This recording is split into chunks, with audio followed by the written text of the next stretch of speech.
नमस्कार, national affair में आपका स्वागत है। मैं हूं कुमार। देखिए, रिसेंटली एक ऐसा इंसिडेंट हुआ है यूनाइटेड स्टेट के प्रेसिडेंट जो बाइडेन की वजह से, जिसकी वजह से किसी थर्ड कंट्री में इंडिया के प्राइम मिनिस्टर नरेंद्र मोदी को सेकेंडरी स्टेटस दिया गया है as compare to Joe Biden. और देखिए, मैं सीरियसली कहूंगा कि ये लिटरली इंडिया की इंसल्ट है। और ये हरकत की है एक छोटी सी आइलैंड कंट्री ने जिसका नाम है पापुआ न्यू गिनी। देखिए, इसी को लेकर रिसेंट न्यूज है। इसमें लिखा है serious breach of diplomatic protocol. Papua New Guinea strained ties with India by yielding to US bullying tactics। मतलब पापुआ न्यू गिनी ने सीरियसली डिप्लोमेटिक प्रोटोकॉल को ब्रीच किया है और यूएस की बुली करने की हरकतों की वजह से इंडिया और पापुआ न्यू गिनी के बीच के जो रिलेशन है उनको भी खराब करने की कोशिश की है। तो देखिए, इस वीडियो में जानेंगे एक्चुअली पूरा मामला क्या है और क्यों पापुआ न्यू गिनी ने ऐसा किया। देखिए, इस महीने की 21 से 23 तारीख के बीच forum of India Pacific island cooperation की एक समिट होने वाली है और ये समिट होगी पापुआ न्यू गिनी में। ये छोटी सी आइलैंड कंट्री है ऑस्ट्रेलिया के पास। आप देख सकते हैं मैप में, ये है Papua New Guinea. Forum for India Pacific island cooperation एक मल्टीनेशनल ग्रुपिंग है जिसे 2014 में स्टार्ट किया गया था for cooperation between India and 14 Pacific islands, जैसे कि Cook island, Fiji, Kiribati, Marshall island, Micronesia. यहाँ आप इस मैप में देख सकते हैं, ये सारे वो आइलैंड हैं जिनका इंडिया के साथ कोऑपरेशन बढ़ाने के लिए समिट को स्टार्ट किया गया था। इसकी 2 समिट ऑलरेडी हो चुकी हैं। पहली समिट हुई थी फिजी में और सेकंड समिट हुई थी इंडिया के जयपुर में।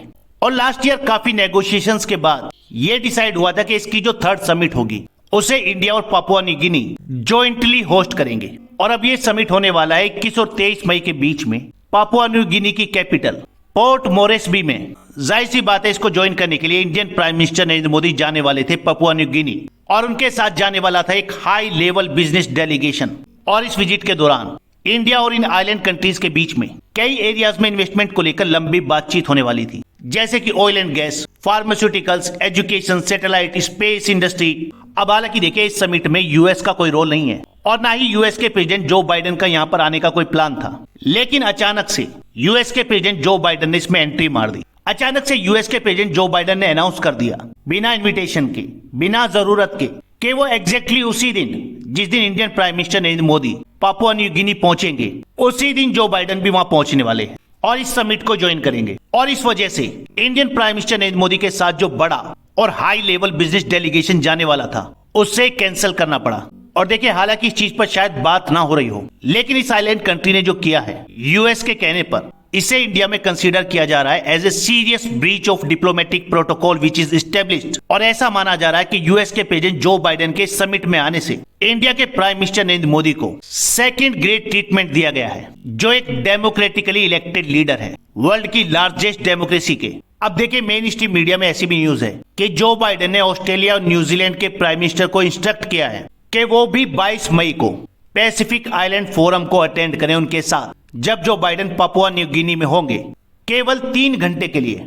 और देखिए, इससे Indian prime minister Narendra Modi का पूरा शेड्यूल ही चेंज हो गया है। जहां पहले पीएम मोदी पूरे दिन इस समिट में जितनी भी कंट्रीज हैं उनके लीडर्स के साथ मीटिंग करने वाले थे, बिजनेस डेलीगेशंस की भी मीटिंग होने वाली थी। अब Indian prime minister Narendra Modi को टाइम दिया गया है सिर्फ 90 मिनट का। अब उनकी इन लीडर्स के साथ मीटिंग होगी सिर्फ 90 मिनट के लिए। और ऐसा सिर्फ इसलिए हुआ है क्योंकि पापुआ न्यू गिनी के प्राइम मिनिस्टर जो बाइडेन को ना नहीं कह सके। देखिए, पीएम मोदी जिस समिट को अटेंड करने जा रहे हैं और पैसिफिक आइलैंड फोरम, ये दोनों ही अलग अलग ग्रुपिंग हैं। फिर भी जो बाइडेन ने इन दोनों को मिक्स कर दिया और वो भी उसी जगह पर जहां पर प्राइम मिनिस्टर नरेंद्र मोदी जाने वाले थे।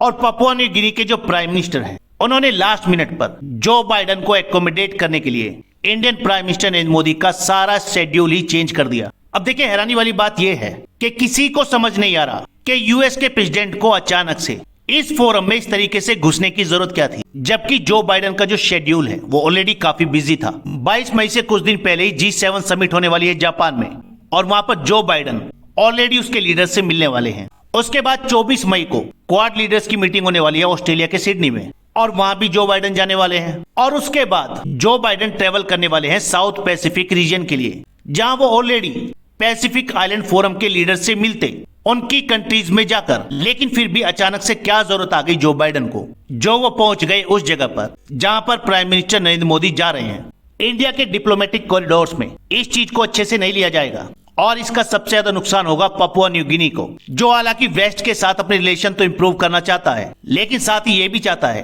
कि उसका बिजनेस एशिया की सबसे तेजी से उभरती हुई अर्थव्यवस्था यानी इंडिया के साथ भी बढ़े।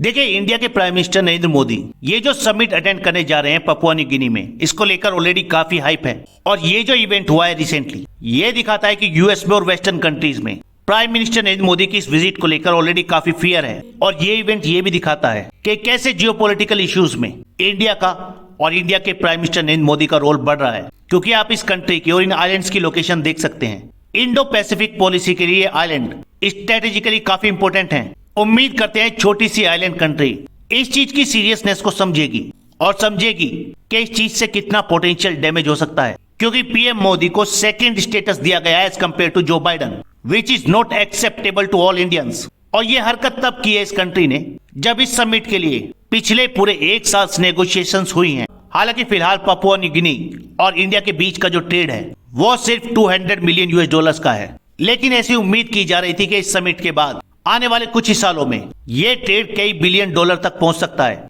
क्योंकि ये छोटी सी आइलैंड कंट्री रिसोर्सेज के मामले में काफी रिच है। तो आप लोगों का इस बारे में क्या कहना है, कमेंट जरूर करिएगा। फिलहाल इस वीडियो में इतना ही। नेक्स्ट वीडियो में जल्द मिलेंगे। धन्यवाद।